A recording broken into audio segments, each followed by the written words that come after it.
Hello guys, এই যে ক্যামেরাতে দেখতে পাচ্ছেন টাকা গুনছে 104 বছরের একজন বৃদ্ধ বাবা। আমি তার সঙ্গে কিছু কথা বলবো এবং তার জীবন সম্পর্কে কিছু জানবো। আসসালামু আলাইকুম কাকা, ভালো আছেন? কখন থেকে কালেকশন করেন? কাকা? সকাল 10টা থেকে? কই পাড়ায় পাড়ায় ঘোরেন নাকি স্কুল কলেজ? খালি স্কুল কলেজ। ভালোই, মোটামুটি কালেকশন তো ভালোই হয়েছে না? ঘুরতেছেন? ছেলে মেয়ে নাই কাকা? দুটা মেয়ে বিয়ে দিয়ে দিছেন না? ও মেয়েরাও বুড়া হয়ে গেছে। আপনার বয়স কত বাবা? 104 বছর, মাশাআল্লাহ, আলহামদুলিল্লাহ। আপনি এখনো তো মাশাআল্লাহ সুস্থই আছেন বাবা। যাক, এরকম মানে এখন 104 বছর বয়সে তারপরেও যে আপনি এখনো হেঁটে বেড়াচ্ছেন, এটা তো আল্লাহর কাছে লাখ লাখ শুক্রিয়া, নাকি? বিশাল কিছু। বাসা কোথায় আপনার? হ্যাঁ, এই শিবগঞ্জ থানায়? না, গোবিন্দগঞ্জ থানা। ও, দৈনিক কত টাকা কালেকশন করা যায় কাকা? এ ময়না সংখ্যা হয় না। আজ এইখানে আসছি হয়েছে মনে হয় 100-2-3 হয়েছে না? যাক, আলহামদুলিল্লাহ। চাচি বেঁচে আছে? চাচির বয়স কত? আরো 80-90 বছর।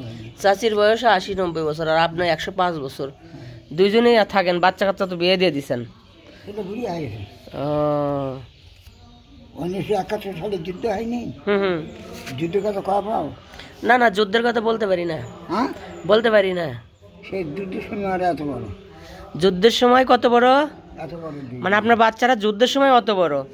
তার মানে তো তারা যুদ্ধ দেখছে আর কি। হ্যাঁ হ্যাঁ, তার পালাসি ময়না বলে বলে থাকি।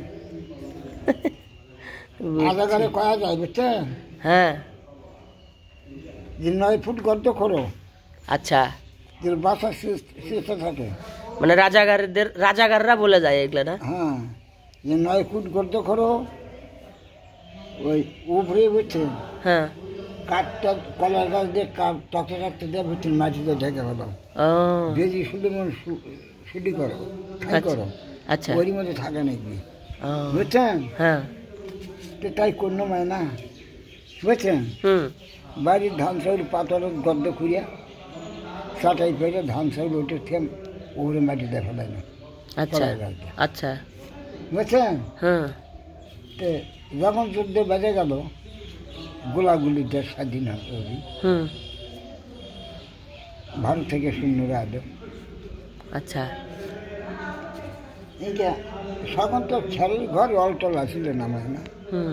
একদিন দিয়ে ওয়াল বিল্ডিং এটা সেটা হচ্ছে। ছেলের বাড়ি, ছেলের ঘর, ছেলের টাটি, কেউ পেয়ারার টাটি দিয়েছে, সিংটের টাটি দিয়েছে। এগুলো দেখছেন? না, এগুলো দেখিনি। খালি বালির বাড়ি ঘর দেখতেছেন? না, টিনের বাড়ি ঘর দেখছি। হ্যাঁ, এখন তিনি বেড়াত হচ্ছে না। এখন সব ইটে দিয়ে করতেছে। তো এইটা টাটির সাথে সঞ্চার করছে, হুম। খালি খালি দেখতেছি। আচ্ছা। ওটা থেকে কাটাকাটি গুলি সারে, হুম। রকেট বম আসমান দিয়ে সন্নত করে যাওয়ার পরে ওরা একটা নাই টাইম আছে, হুম।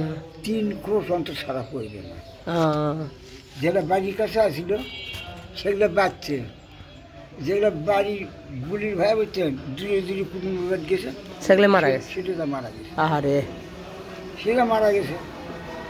তা মনে করেন যে এই গদ্রের মধ্যে এই বাড়ি কদিন মানুষ থাকি, হুম।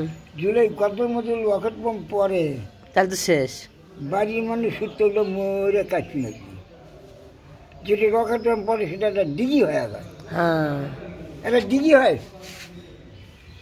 মাটি ছেড়ে মরে পার বান্ধা হয়, বুঝছেন? হুম। তাহলে বাড়ির মানুষ বাঁচবি না না। করে ঠেছি না, গদ্র সামনেই নেই, খালি দেখতেছি। আচ্ছা। বুঝছেন? হুম। যখন এই যে 12:30 নিয়ম আছে, 3 কোট 3.5 কোট 4 কোট অন্তর দেখ পড়বি, আশপাশ করবে না। ও, বুঝছেন? বলে বাতাস তো গদ্র মতো সন্দেহ না, ওরা খালি ভোঁট করে খালি সারিয়ে দিচ্ছে আর যাচ্ছে। হুম।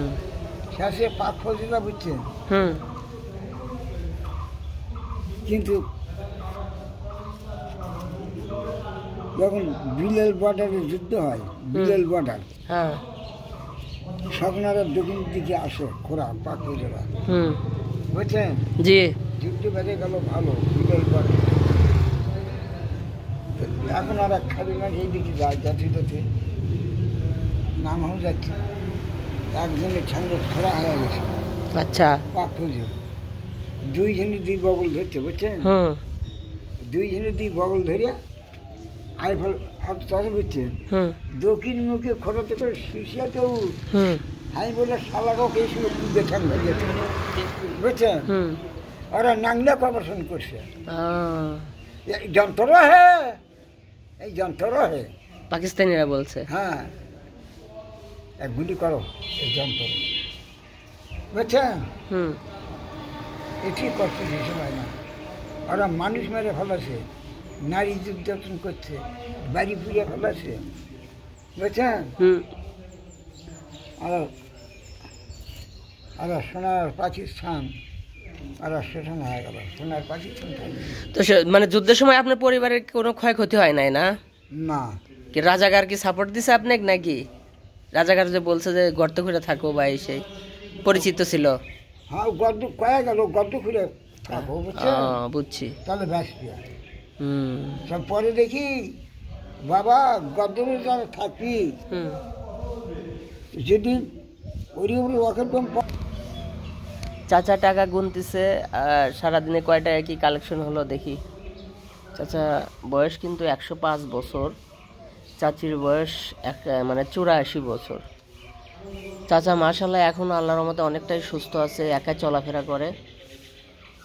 105 বছর বয়স, আমরা কি বাঁচবো এতদিন? 50 বছর বাঁচা কঠিন আমাদের, তারপরে উপর আল্লাহ জানে আমরা কয়দিন বাঁচবো। 300